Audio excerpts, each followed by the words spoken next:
He slammed the door. Then came the lock. Click. Final. Clean. I stood outside with nothing but a duffel bag. No coat, no umbrella, no idea what just happened.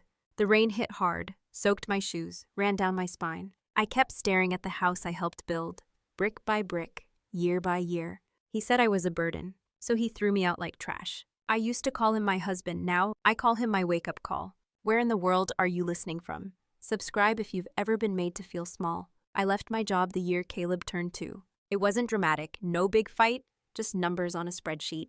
Childcare was more than I earned. And Mason said it's just until things settle. So I stayed home. At first, it felt okay, like a long weekend. Pajamas until noon, cartoons humming in the background. A baby on my hip and laundry in the washer. I told myself I was lucky, that not every mom gets this time, that love means sacrifice. Mason used to say he appreciated it. He'd kiss my cheek, call me his home base, say I was the glue. But glue only gets noticed when something breaks. By the second year, things shifted. He stopped asking how my day was, started sighing when the kitchen wasn't clean, noticed the bills, the clutter, the soft curve of my waist. You used to dress up more, he joked once. I laughed, then cried in the shower. I tried to bring up work again, maybe part-time, maybe from home. He said, "Who's gonna watch?" Caleb said. "You're lucky you don't have to deal with office politics." Said, "We don't need 2 people stressed." And just like that, I stopped asking. I woke early, packed Mason's lunch, changed diapers, made meals, planned crafts. I clapped for every crayon scribble, every naptime victory, and still felt like I was losing something. He started staying late at work, said the team needed him, said the project was critical. Sometimes he'd forget to text. Come home smelling like hotel soap, eyes glassy, phone buzzing. I never accused him, just stared at the ceiling while he showered. One night I asked, "Do you still see me?" He didn't answer. The next morning he bought flowers, left them on the counter without a note, like silence could be scrubbed away with petals. Even Caleb felt it. He started asking, "Why's Daddy always tired?" I didn't have an answer, just told him Daddy was busy with what I wasn't sure. But I knew one thing. Whatever he was building, I wasn't part of it anymore. Whatever he was building, I wasn't part of it anymore. I tried. God, I tried. I signed us up for a weekend parenting class. He canceled last minute, said his back hurt. I planned a date night babysitter reservations, the dress he once loved. He forgot, didn't even pretend to remember. Said I'll make it up to you, but never did. So I stopped asking for connection. I poured it all into Caleb, into story time, Lego towers, bedtime songs, into grocery runs and quiet breakdowns in parking lots. I counted wins and loads of laundry and leftovers. But the house felt colder, smelled like lemon wipes and silence. Even our dog started sleeping by the door like he was waiting for someone to come back. Maybe I was too. Erin, my college roommate, called sometimes. "You okay?" she'd ask. And I'd always say, "Yeah, just tired." She offered to visit. I said no, didn't want her to see me like that, didn't want anyone to. Because if someone else saw the cracks, I'd have to admit they were real. But deep down, I already knew. Something was shifting, sliding, and I couldn't stop it. "You've been so tense lately," he said one night. I was standing at the sink, hands deep in soapy water, sleeves rolled, hair a mess. "You need a break, just a couple days to breathe." I froze. He leaned against the counter like this was casual. Like he hadn't just come home 2 hours late. Like this wasn't the first full sentence he'd spoken to me in days. "I booked you something," he added. "Serenity Ridge. It's supposed to be amazing." I turned off the water, wiped my hands on a towel that still smelled like Caleb's cereal. "And Caleb, I'll handle it," he said, smiling. "I'll take off work, do the school drop-offs. It'll be good for both of us." I should have questioned it, pressed harder, asked why now. But part of me wanted to believe him, so I nodded. The next morning, he packed my bag. Not me, he did. Toiletries, yoga pants, 2 books I hadn't touched in years, my favorite sweater, too thoughtful, too rehearsed. When we pulled up to the center, it looked nice, quiet, glass windows, soft music playing from the garden speakers. He kissed my forehead, said, "Rest, let them take care of you." Then he drove off. I watched the taillights disappear behind trimmed hedges and a wooden sign that read, "Where peace begins." Inside, the receptionist smiled too much. She asked if I had allergies, medications, sleep trouble. I told her I wasn't here for a full stay, just 2 nights. She blinked, then smiled wider. Of course. That night, my room was too clean. No TV, no phone signal, just white sheets and soft jazz from the hallway speakers. I tried to read, tried to breathe, tried to believe I was safe. But something felt off, too quiet, too smooth. I texted Mason a photo of the garden. No response. I waited, sent another. Nothing. At midnight I called, straight to voicemail. I sat on the edge of the bed staring at the wall and whispered the one thing I didn't want to believe. This isn't a gift. This is a goodbye. By the second morning, I'd had enough. The silence wasn't peaceful. It was loud, too loud. No TV, no phone signal. Just staff with practiced smiles and soft voices. I asked the front desk to call me a cab. They hesitated, then said someone would be out in an hour. I didn't wait in the lounge. I stood by the door, bag and hand coat on. It was sunny outside, but I couldn't feel it. The cab ride felt like 100 years. I watched the same trees, the same exits, but everything felt wrong. When we turned onto my street, I sat up straighter. There was a different car in the driveway. A black SUV parked in my spot. I stepped out slowly, walked to the front door, tried my key. It didn't fit. I tried again, jammed it, twisted it. Nothing. My breath caught. I rang the doorbell. Waited. No answer. I rang again and again. Finally, the curtain moved upstairs. A shadow. Then nothing. Not even a voice. Just silence. And the sound of my own breath getting shorter. I wasn't on a break. I'd been erased. The envelope came 2 days later. I found it on the kitchen counter at Aaron's place, right between a coffee mug and a stack of bills. My name typed in all caps. Too sharp. Too formal. I stared at it for a full minute. Didn't touch it. Didn't breathe. Aaron walked by, stopped. Her voice softened. "Claire." I nodded, but I didn't move. Because deep down, I already knew what was inside. He'd been building up to this for months. The silent dinners, the locked screens, the way he called me Caleb's mom instead of my name. Still seeing it in ink made my legs go numb. I opened the envelope with fingers that didn't feel like mine. Inside, divorce papers. Filed, signed, stamped. A note clipped to the top, "Please direct all future contact through legal counsel." That was it. No apology, no explanation, not even a line that said, "I'm sorry this is happening." Just business. I sat down on Aaron's couch, the paper limp in my hand. Felt the walls push in, the air got thin. I wanted to scream, to tear something, but I didn't. I folded the papers once, twice. Then I stood, walked to my old folder, the one with all our finances. Budgets, loan records, passwords he never bothered to change. I'd kept it for years, just in case. Looks like this was the case. I opened my laptop that night. It was slow, like it hadn't been used in months. Because it hadn't. The wallpaper was still a picture of Caleb, blurry smiling, eating spaghetti with his whole face. I almost closed it right then, but I didn't. I opened a folder labeled Work, Old. Inside, photos. Rooms I'd designed years ago. Clean lines, soft textures, light catching just right on hardwood floors. I clicked through them one by one, my own work looking like it belonged to someone else. I started an Instagram. No selfies, no hashtags, just the spaces. One photo a day. I didn't expect anything. But within a week, a local cafe owner DM'd me. "Do you take clients?" I stared at the message, heart thudding, then typed yes. I met her that Friday. Small coffee shop, brick walls, too many stools. She wanted it cozy, wanted light, wanted her customers to stay. I sketched on napkins, showed her mood boards on my phone, talked about paint like it mattered because it did. She hired me on the spot. It wasn't much money, but it was mine. I called Erin on the way home. She screamed, then cried, then told me she'd help me build a site. That weekend, we stayed up until 2 a.m. eating frozen waffles and picking font colors. I bought business cards, nothing fancy, just black letters on white. Claire Weller, Interior Concepts. I carried them like armor. That Monday, I walked past Mason's office downtown.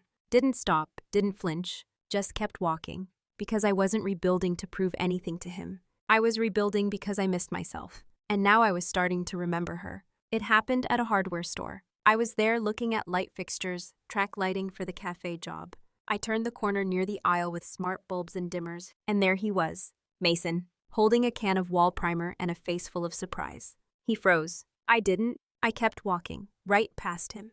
He turned. "Claire." I stopped, turned halfway, met his eyes. He looked smaller, thinner. The expensive coat was wrinkled, his shoes scuffed. There was a paper cut on his thumb. "You look," he paused, "different." "I am," I said simply. He took a step closer, stopped himself. "I've been meaning to call. Things got messy. I didn't handle it well." I didn't blink. I thought maybe we could talk. Talk about Caleb, about everything. I folded my arms, waited. "I've been thinking," he continued. "You look good. I mean really good. I've seen your work online. That cafe looks amazing." I stayed quiet. He kept going. "I made mistakes. I see that now. I was stressed. Work was falling apart. Paige, she's gone. It's all gone." That name, Paige, the name he never admitted out loud, until now. I raised an eyebrow. "She's gone." "Yeah," he muttered. "She moved to Chicago. said she needed clarity. I almost laughed. Instead, I stepped forward just enough to lower my voice. You threw me out, Mason. He winced. You called me a burden, then changed the locks, filed papers, took everything. I didn't know what else to do. No, I said. You didn't want to try. He went quiet. Then softly, I'm sorry. It hung there, empty, late. I nodded once, then turned. Claire, he said, wait. I paused. He looked lost. Can we start over? I looked him dead in the eyes. You mean now that your plan A fell apart? He didn't answer. I smiled. Good luck with the painting, and walked away. That night, I sat on the floor of Aaron's apartment, laptop open, tea gone cold, the lights off. Just me and the quiet hum of the fridge. I could still hear Mason's voice. Can we start over? As if years could be undone, as if absence didn't leave a stain. I stared at the blinking cursor on a blank document. Then I typed one sentence. He left, I stayed. That was the truth. He walked away. But I endured. I remembered how I used to wait for the garage door, hope rising every time I heard it. Maybe he brought flowers. Maybe he'd say thank you. Maybe he'd see me. He never did. But I saw myself now, not as the abandoned wife, not as the woman rebuilding, just me. I picked up the phone, called Erin. She answered groggy. Is it happening? I nodded into the dark. Yes, I want to move forward, all of it. Legal, financial, whatever it takes. She didn't ask why, didn't say, are you sure? Just whispered finally. I leaned back against the wall, closed my eyes, listened to my breath. Steady, strong. For the first time in years, my heart didn't flinch when I said his name. And that's how I knew I was done hoping. It was time to act. Erin arrived with coffee and a folder thick enough to hurt someone. This is everything we've got, she said, setting it down on my kitchen table. Bank records, mortgage copies, joint account history, and printouts from Mason's so-called LLC. He moved assets 3 weeks before the divorce, she said. Thought you wouldn't notice. He wasn't wrong. Back then I wouldn't have. But now I flipped through this folder slowly, not just reading, remembering. Dates, transfers, emails I used to forward without question. You taught him how to budget, right? Erin asked. I nodded. And how to hide nothing. Erin smirked. Well, he learned halfway. We filed for discovery, submitted a motion to freeze any remaining joint funds. Erin had a contact at the county records office. She found 2 property deals Mason had funneled through Paige's name. Sloppy. That same week, I updated my design portfolio, added before and after shots from the cafe job, posted a walkthrough video of the space. It hit 2,000 views in 48 hours. A home goods blog picked it up. Then a small magazine reached out. I'd love to interview you. The editor wrote about how design helped you start over. I said yes. The interview ran under the headline, From Rock Bottom to Reclaimed Spaces. No names were mentioned, but everyone knew, especially Mason. He emailed the next day, said he was open to resolving things privately, said he never meant to hurt me. I didn't reply. Erin did. We'll be going through formal channels, her email read. Please direct all communication to this office. Then we sent our counterclaim. It landed like a brick. We weren't just requesting fair split, we were filing for damages. Emotional distress, asset concealment, custody revision. Mason's lawyer pushed back. Erin pushed harder. And I stayed quiet, posted 1 photo a day, held Caleb close, and watered the plant by the window. Every time the soil felt dry, I whispered, we're not going back. 2 weeks later, the interview dropped. People shared it fast. Comments poured in, women mostly. Some whispered thanks. Some screamed in all caps. A few guessed who Mason was. I ignored those. This wasn't about him. It was about me, about not disappearing quietly. A local reporter reached out, said they were doing a piece on female entrepreneurs, asked if I'd join a panel talk. I hesitated, then said yes. Erin sat front row the night of the event. I wore black, hair pulled back, hands steady. I didn't talk about the divorce. I talked about building again when your hands still shook, about designing spaces when you no longer have one. Someone asked, what made you keep going? I paused, then answered because sitting still started to feel like dying. They clapped. I didn't flinch. That week, 2 clients booked full redesigns, and a nonprofit asked if I'd mentor women re-entering the workforce. I said yes to that too. Meanwhile, Mason's lawyer was bleeding time and patience. Every delay made him look worse. Erin kept the pressure on. One morning she called. He offered a private settlement. I blinked. What's the offer? Full split of assets. Drops all claims to Caleb. Gag clause on everything. I stood in silence, looked out the window at Caleb drawing with chalk on the patio. I want the assets, yes, I said, but not the silence. Erin didn't even pause. Then we go public. The next filing included a timeline. emails, bank statements, depositions. Nothing dramatic, just facts. But facts speak louder when you've been told you're crazy. Mason stopped pushing after that. He stopped calling, stopped emailing, stopped fighting. He knew. The version of me he thought he broke. She didn't just survive. She spoke. Out loud, with receipts. And a new business card that read, Founder. The launch night was crisp. Late fall, chill in the air, string lights overhead. The space smelled like fresh paint and eucalyptus. I walked in early heels quiet on polished concrete. My name was on the wall, simple, black vinyl letters. Claire Weller's studio. Grand opening. Aaron fixed the last placard on the table. You ready? I wasn't sure, but I nodded. Guests began to arrive. Designers, clients, mothers pushing strollers, women in blazers and boots. And somewhere in the back, a few familiar faces from my old life. I didn't flinch. The event had wine music and a board that read, What space saved you? People wrote, everything from my kitchen to my silence. At 7:45, I took the mic. Not because I had to, but because I wanted to.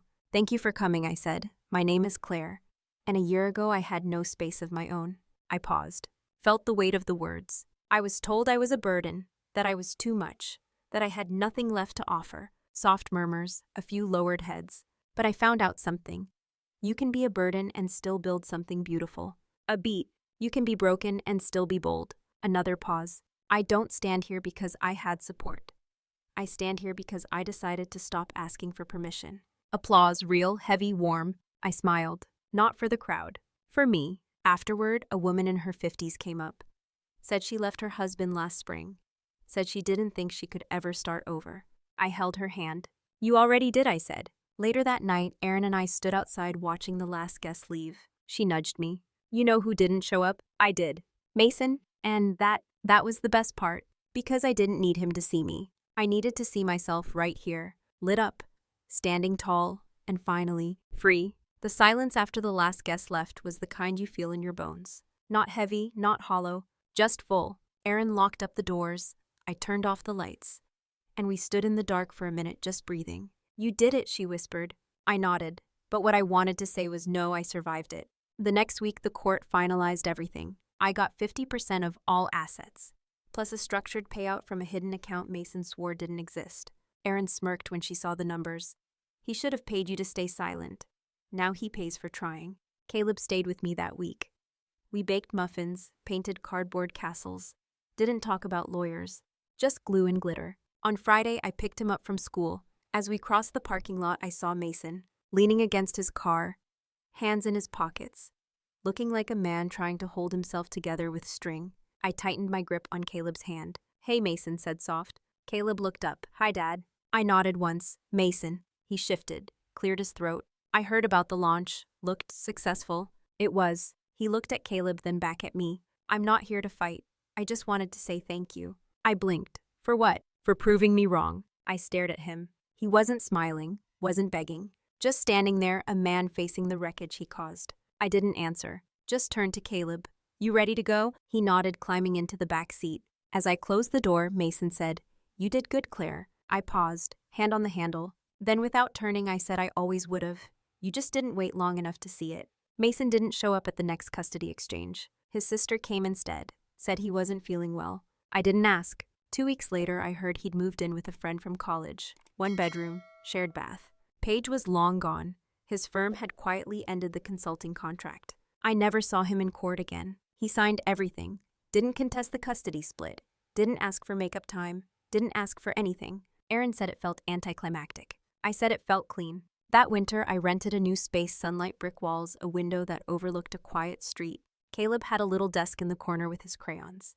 We called it the CEO table. Every morning, he'd draw while I answered emails. He once handed me a picture of our old house, but with fire on the roof. I looked at him. He shrugged. Sometimes you have to let the wrong things burn. I didn't correct him, because he was right. I didn't need to rebuild what I lost. I needed to build what I'd never been allowed to have. Peace. Real, quiet, earned peace. No walking on eggshells. No waiting for praise. No pretending. Just the hum of a space that belonged to me. The following spring, I was invited to speak at a design conference. The topic, resilience in creative work. I stood at the podium, spotlight warm, mic steady, and I said I was once called a burden, a beat. I now run a company, I raise a son, and I design rooms that make people feel like they matter. I looked out at the crowd, mostly women, mostly tired, mostly holding more than anyone saw. I ended with this: sometimes the best revenge isn't winning. It's no longer needing the war. They stood, clapped, cried, and I stood still, not waiting for validation, not needing to prove anything. Just standing. Because surviving was never the point. Becoming was. Some people ask if I forgave him. I tell them that's not the point. Forgiveness doesn't always look like a conversation. Sometimes it looks like distance, like not checking on him anymore, like deleting his number and never needing it back. Mason faded into the background. I didn't block him, but I stopped answering. He still sends birthday cards for Caleb. Polite, empty, signed with just his name. Caleb opens them, smiles a little, then runs back outside. And that's enough. We don't talk about the past much. He once asked, "Why did Daddy stop living with us?" I said, "Because grown-ups sometimes forget what love means." He nodded. "Did you forget?" I shook my head. "No, baby. That's why we're still here. Our life now is quiet. The kind of quiet that doesn't ache." I drink my coffee hot. I finish books. I sleep on both sides of the bed. I make space. For myself. For women like me. For what comes next. The plant by the window is taller now. Leaves curling toward the sun like it never doubted its own worth. I whisper to it sometimes. I get it. Because surviving wasn't the win. Choosing joy after the storm was. And for anyone out there who's been called too much, too needy, too heavy, let me say this. You are not a burden. You are the boundary they never saw coming. Have you ever rebuilt from the ground up? Where in the world are you listening from tonight? Subscribe if you're done apologizing for your existence.